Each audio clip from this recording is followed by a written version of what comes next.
శ్రోతలందరికీ నమస్కారం. ఇప్పుడు వినబోయే కథ పేరు 'అంతా నీవే అనుకున్నా'. రచించిన వారు అభిమన్యు గారు. కథ విందాము. అతను ప్రకృతిని ఆరాధిస్తాడు. వర్షాన్ని ప్రేమిస్తాడు. వర్షంలో తడిసి ముద్దైపోవాలి అనుకుంటాడు. అనంత సముద్రాన్ని ఆస్వాదిస్తాడు. ఆకాశాన్ని అందుకోవాలని చూస్తాడు. అంతేకాదు, అతడిలో కొన్ని భయాలు ఉన్నాయి. ఐసీయూ అంటే భయం. చనిపోయిన తర్వాత శవం వాసన రాకుండా ఉపయోగించే ఫ్రీజర్ బాక్స్ అంటే భయం. ఈ రెంటికి దూరంగా ఉండాలని బ్రతికుండగానే తాపత్రయపడ్డాడతను. కాని జరిగిందేమిటంటే, ఆకాశం ఇంతకు ముందులా ప్రశాంతంగా లేదు. అక్కడక్కడ నల్లని మబ్బులు. వర్షం వస్తుందేమో. ఒక్కసారి ఆ అలల వైపు చూడు, ఎలా నొరగలు కక్కుకుంటూ ఒడ్డుకి వచ్చి మరలా వెనక్కిపోతున్నాయో. తన్మయత్నంగా ఆ అలలని చూస్తూ అన్నారు ఆయన. చూశాను గాని ఇక లేవండి, ఇంటికి వెళదాం అన్నాను. కాసేపు ఉండబోయ్, ఆ సముద్రాన్ని చూసి ఆనందించబోయ్ అన్నారు. ఎంతసేపు చూస్తారు ఆ సముద్రాన్ని, ఆ అలల్ని? ఎప్పుడూ ఉండేవే, తరచూ చూసేవే. పదండి పదండి అని తొందరపెట్టాను. నీలో ప్రకృతిని ఆస్వాదించే మనసు కొరవడిందోయ్. ఈరోజు ఎందుకో సముద్రం గంభీరంగా ఉంది. అలలు కూడా చిన్నగా వస్తున్నాయి అన్నారు. మహానుభావా, మీరు అలల్ని లెక్కబెట్టుకుంటూ కూర్చుంటే అవతల వర్షం వచ్చేటట్టుగా ఉంది. తర్వాత మీ ఇష్టం అన్నాను చిరుకోపంతో. ఆయన తలపైకెత్తి ఆకాశం వైపు చూశారు.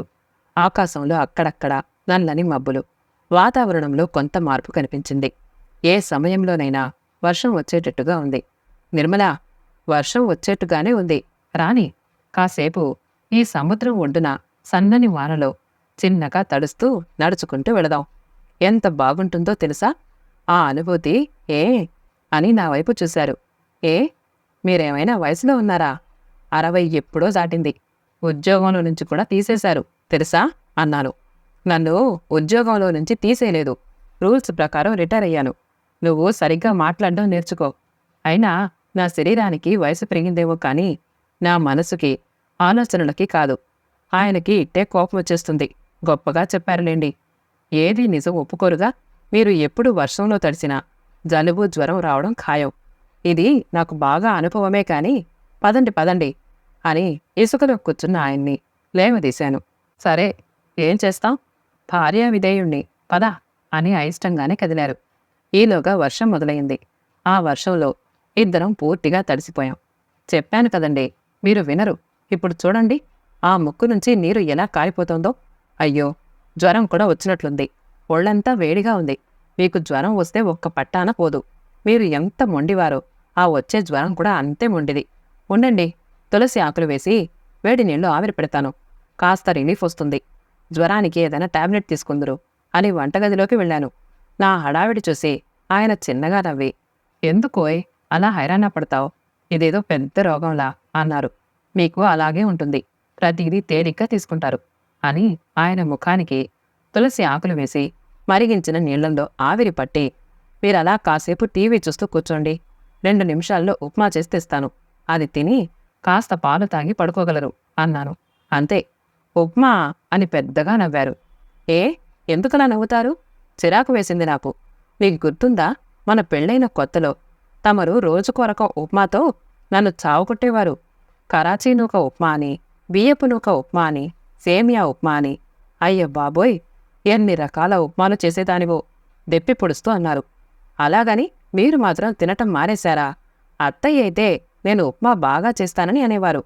అయినా మీకు ఏది మాత్రం నచ్చింది కనుక. అయితే ఉండండి, ఫ్రిడ్జ్లో పిండుంది. 2 దోశలు వేసి తెస్తాను, తిందురుగాని అని వంటగదిలోకి వెళ్ళాను. కాసేపటికి టిఫిన్ తిని కాస్త పాలు తాగి మంచం మీద వాలారు. ఆయనకు అలసటగా, చిరాగ్గా ఉన్నట్లుంది. నిద్ర రావడం లేదు. పనులన్నీ ముగించుకొనొచ్చి ఆయన పరిస్థితి చూసి, ఏమండి, నిద్ర పట్టడం లేదా? ఊపిరి తీసుకోవడం కష్టంగా ఉందా అని ఆయన గుండెల మీద చేత్తో పాముతూ అడిగాను. అదేం కాదు గాని రా, కాసేపు ఇలా కూర్చో అని పడుకున్నా ఆయన లేచి కూర్చున్నారు. చెప్పండి అని ఆయన పక్కన కూర్చున్నాను. నేను నీకు సారీ చెప్తున్నాను అన్నారు. నేను ఆశ్చర్యపోయాను. ఇదేంటి కొత్త పదం? కొత్త పదం కాదు, నా మనసులో నుంచి వచ్చిన పదం అని నా చేతిని తన చేతిలోకి తీసుకున్నారు. పరాయి వాళ్లకి సారీ చెప్తారు, కానీ నేను పరాయిదాన్నా అని అడిగాను. కాదు, నా దానివి అని నా నుదుట ముద్దు పెట్టారు. మరి దేనికి ఈ సారీ? భార్యాభర్తల మధ్య ఉండాల్సింది సారీలు కాదు, పరస్పర అవగాహన, అభిమానం. అయినా మీరు ఏం తప్పు చేశారని? నన్ను పిల్లల్ని బాగానే చూసుకుంటున్నారు, ఇంకేంటి అన్నాను. అదేనోయ్, నేను ఉద్యోగరీత్యా ఊర్లు తిరగటం, సొంత ఇంటిని వదల్లేక ఇద్దరు పిల్లల్ని పెట్టుకుని నువ్వు ఒంటరిగా ఉండేదానివి. ఆ పిల్లల చదువులు, బాగోగులు నువ్వే చూసుకునేదానివి. నేనేమో చుట్టపు చూపుల వారానికోసారి వచ్చేవాణ్ణి. ఉద్యోగం అన్నాక ట్రాన్స్ఫర్లు ఉండవా? ఇందులో నేను చేసింది నా గొప్పతనం ఏమీ లేదు. ఏ ఇల్లాలైనా ఇలాగే చేస్తుంది. మీరు ప్రశాంతంగా పడుకోండి అన్నాను. ఇద్దరు ఆడపిల్లలు, వాళ్ళకి చదువులు, మంచి సంబంధాలు చూసి పెళ్లిళ్ళు చేశాం. అందులో నాకన్నా నీ ప్రమేయం, నీ శ్రమే ఎక్కువగా ఉంది. మొదట్లో ఏవేవో చిన్న చిన్న గొడవలు జరిగినా లౌక్యంగా అవన్నీ సెటిల్ చేశావు. అందుకే అంటాను, నువ్వు నాకన్నా తెలివైన దానివి అని. ఆయన నన్ను తెగ మెచ్చేసుకుంటున్నారు. మీ మగవాళ్ళు ఎంతసేపు ఉద్యోగం గురించో, కెరీర్ డెవలప్మెంట్ గురించో ఆలోచిస్తారు. ఇంటి విషయాలు పట్టించుకోరు. ప్రతిదీ మీకు చెప్పడం దేనికని చాలా విషయాలు మీ దగ్గరికి రానివ్వవు. ఇళ్లల్లో ఆడవాళ్లు ఎలా మాట్లాడతారో, ఎలా ప్రవర్తిస్తారో మీ మగవాళ్ళకి ఏం తెలుసు? రెండో అమ్మాయి విషయంలో ఎంత పడ్డాం. అది అసలే అమాయకురాలు. దాని కాపురం ఎలా ఉంటుందో అని ఎన్ని నిద్రలేని రాత్రులు గడిపాం. దేవుడి దయవల్ల ఇప్పుడు బాగానే ఉంది. బ్రహ్మదేవుడు ఆ అత్తల్ని ఏ పదార్థంతో తయారు చేస్తాడో కానీ అత్తలందరిది ఒక్కటే పంత. దానికి తోడు మొదనష్టపు సీరియల్స్. సరే కాని మీరు నిద్రపోండి అన్నాను. నిద్ర రావడం లేదోయ్. నీకు పెద్ద ఆపరేషన్ జరిగింది. నీ ఆరోగ్యం బాగా క్షీణించింది. ఆ అమ్మాయిలిద్దరూ ఒకరి తర్వాత ఒకరు వంతుల వారిగా వచ్చి నిన్ను చూసుకునేవారు. ఆ రోజుల్లో నేను ఎంత నరకయాతన పడ్డానో.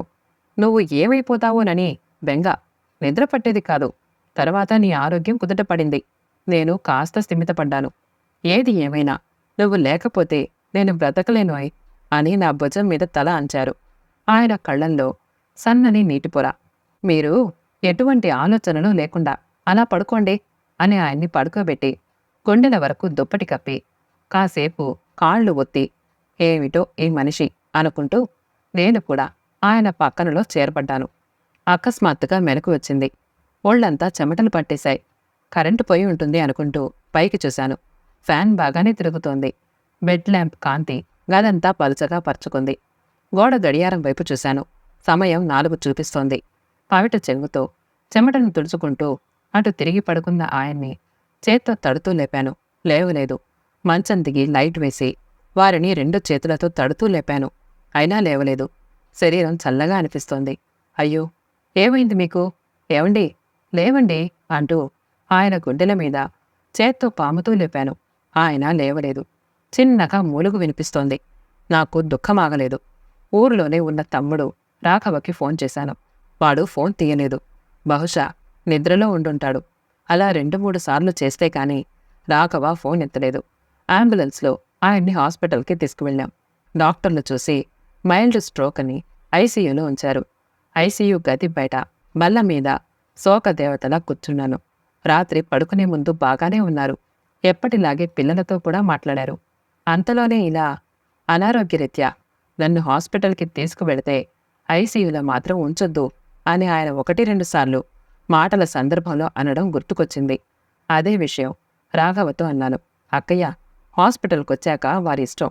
మన ఇష్టాయిష్టాలతో ప్రమేయం ఉండదిక్కడ. సరైన వైద్యం చేసి రోగిని కాపాడ్డమే డాక్టర్ల ఉద్దేశం అన్నాడు రాఘవ. ఏవోరా, మా మావయ్య గారిని ఇలాగే 4 రోజులు ఐసీయూలో ఉంచారు. తర్వాత ప్రాణం లేని శరీరాన్ని అప్పగించారు. అంతేకాదు, ఆయన ఫ్రెండు ఒక ఆయన కూడా ఇలాగే ఐసీయూలో ఉండిపోయారట. అందుకే మీ బావగారు అనేవారు, ఐసీయూలో ఉంచారంటే చావుకు దగ్గరగా ఉన్నట్టే అని. ఇక ఆ జీవికి భూమి మీద నూకలు చెల్లిపోయినట్టే అని అన్నాను. రోగికి ఎటువంటి ఇన్ఫెక్షన్స్ రాకుండా ఉండడం కోసం ఐసీయూలో ఉంచుతారు. అంతేకాని నువ్వు అనుకున్నట్టు మాత్రం కాదు. అదంతా అవగాహన లోపం అన్నాడు. వాడి మాటల్లో కాస్త విసుగు కనిపించింది. డాక్టర్లు వచ్చారు, చూశారు, ఏవేవో చేశారు. రాత్రి 10 గంటలకి సారీ అని చెప్పారు. ఐసీయూ నుంచి ఆయన్ని తీసుకుపోమన్నారు. అంబులెన్స్లో చలనం లేని ఆయన శరీరాన్ని ఇంటికి తీసుకొచ్చాం. ఇంటి అరుగు మీద చాప దుప్పటి వేసి దానిమీద ఆయన పార్థివ దేహాన్ని పడుకోబెట్టి మెడ వరకు తెల్లని వస్త్రం కప్పారు. తల దగ్గర వెలుగుతున్న దీపపు ప్రమిద పెట్టారు. రాఘవ అమ్మాయిలిద్దరికీ బంధువులకి ఫోన్ ద్వారా విషయం తెలియజేస్తున్నాడు. స్తంభానికి చేరబడి ఆయన్ని చూస్తున్నాను. ముఖం ప్రశాంతంగా ఉంది. 24 గంటలు గడవలేదు. ఇంతలో ఎంత మార్పు! క్రితం రాత్రి 11 గంటల వరకు ఏవేవో మాట్లాడారు. జీవితం క్షణభంగురం అంటారు. ఇదేనేమో ఆయన మాట మన్నించి హాస్పిటల్కి తీసుకువెళ్లకుండా ఇంటి దగ్గర వైద్యం చేస్తే బ్రతుకునేమో. అయినా ఆయన వయసు ఎంతని?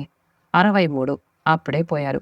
ప్రస్తుత జీవన ప్రయాణం దృష్ట్యా ఆలోచిస్తే మనిషి 70, 80 ఏళ్లు కూడా జీవిస్తున్నారు. ఈ ఇంట్లోనే పుట్టారు. ఈ ఇంట్లోనే పెరిగి పెద్దవారయ్యారు. ఉద్యోగరీత్యా ఎక్కడెక్కడ తిరిగినా నన్ను పిల్లల్ని ఈ ఇంట్లోనే ఉంచి తను మాత్రం ఎన్నో కష్టనష్టాలకొచ్చారు. సొంతిల్లు అని ఇంటిని తనకు ఇష్టమైన రీతిలో అమర్చుకున్నారు. అందంగా రిటైర్ అయ్యాక ప్రశాంతంగా జీవించవచ్చని. చివరికి ఆఖరి క్షణాల్లో ఆ చలువగదిలో యంత్రాలు, రబ్బరు ట్యూబుల మధ్య ప్రాణాలు వదిలారు. దగ్గర్లో నేను కూడా లేను. భగవంతుడా! వ్యాన్లో రాఘవ ఫ్రీజింగ్ బాక్స్ తీసుకొచ్చాడు.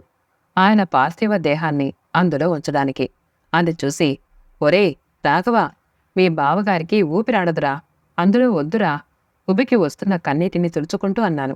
అక్కయ్య, పిల్లలిద్దరూ దూరంగా ఉన్నారు. వాళ్ళు రావడానికి టైం పడుతుంది. అంతవరకు ఇలాగే ఉంచడం సరికాదు అని. తర్వాత నీ ఇష్టం అన్నట్టుగా నా వైపు చూశాడు. ఆయనకి అస్తమా ఉంది. కొన్ని సమయాల్లో ఊపిరి పీల్చుకోవడం కష్టమయ్యేది. పైగా ఆయనకి చీకటి అంటే భయం. నిద్రపోయేటప్పుడు గదిలో కనీసం బెడ్ ల్యాంప్ అయినా వెలుగుతూ ఉండాలి. ఒకసారి మాటల సందర్భంలో మేమంతా కూర్చున్నప్పుడు అన్నారు, నేను చనిపోతే నా శవాన్ని మాత్రం ఇప్పుడొస్తున్న అద్దాల ఐస్ బాక్స్లో పెట్టొద్దు అని. మీ నోటికి ఏదొస్తే అది మాట్లాడమేనా అని కసురుకున్నాను. అది గుర్తుకొచ్చి మరింత కృంగిపోయాను. తెలిసిన వాళ్ళు, ఆయనతో కలిసి పనిచేసేవాళ్ళు, బంధువులు, ఇలా ఎవరెవరో వస్తున్నారు. వచ్చిన వాళ్ళు కూడా తెచ్చిన పూలదండలు, బొకేలు ఆయన పార్థివ దేహం దగ్గర ఉంచి కాసేపు మౌనం పాటించి ఏం జరిగింది, ఎలా జరిగింది అని వాకబు చేసి విచారం వ్యక్తం చేస్తున్నారు. బాగా తెలిసిన వాళ్ళు నా దగ్గర కూర్చుని ధైర్యం చెప్తున్నారు. ఒక పక్క వెదురు బద్దలతో పాడె తయారు చేస్తున్నారు. పిల్లలు ఇంకా రాలేదు. సూర్యుడు అస్తమించేలోపు పాడె కదలాలి అని ఎవరో అంటున్నారు. ఏదో ఒకటి తాగమని గ్లాసులో పాలు తీసుకొచ్చి ఇచ్చారు. తాగలేదు. గ్లాసు పక్కన పెట్టాను. ఈలోగా 2 ఆడపిల్లలు వచ్చారు ఏడ్చుకుంటూ. వారి వెనుక వారి భర్తలు, పిల్లలు. ఆడపిల్లలు వస్తూనే, అయ్యో నాన్నా, మమ్మల్ని వదిలి వెళ్ళిపోయావా అని ఏడుస్తూనే నా దగ్గరకొచ్చి, అమ్మా ఏంటమ్మా ఇలా జరిగింది, నాన్న బాగానే ఉన్నారుగా అని నన్ను ఏడుస్తూ కావలించుకున్నారు. నేనేం మాట్లాడలేదు. ఆయన రిటైర్ అయ్యాక వచ్చే డబ్బుతో పిల్లలకి ఇది చేద్దాం, అది చేద్దాం అన్నారు. ఏమీ చేయకుండానే వెళ్ళిపోయారు. ఆ డబ్బు అలాగే ఉంది. నీతోటిదే జీవితం అన్నారు. ఇప్పుడు మౌనంగా వెళ్ళిపోయారు. ఆయన పార్థివ దేహాన్ని కుర్చీలో కూర్చోబెట్టి ఓ 4 పట్టుకున్నారు. పసుపు, కుంకుమ, పువ్వులు కలిపిన నీళ్లను బిందెలతో తెచ్చి ఆ దేహం మీద పోశారు. అవే నీళ్లను ఆయన కుటుంబీకుల మీద చల్లారు. ఉన్నట్టుండి వాతావరణంలో మార్పొచ్చింది. చల్లని గాలి, దానితో పాటు చిన్నగా చినుకులు ప్రారంభమయ్యాయి. ఈయన గారికి వానంటే ఎంతిష్టమో. చివరి రోజు ఈ వానలోనే తడిశారు. ఇప్పుడు వెళుతూ ఈ వానలోనే వెళ్ళిపోతున్నారు. 11వ రోజు దినకార్యం. దగ్గర పిలిచిన వారంతా వచ్చారు. భోజనాలు చేసి వెళుతున్నారు. బాగా దగ్గర వాళ్ళైతే కాసేపు ఉండి ఏవేవో మాట్లాడి వెళుతున్నారు. మధ్యాహ్నం 3 అయ్యేసరికి అంతా అయిపోయింది. ఆ రాత్రి ఆ ఇంట్లో బయటి వాళ్ళు ఎవరూ ఉండకూడదట. అందుకని సాయంత్రం 5 కల్లా అందరూ వెళ్ళిపోయారు.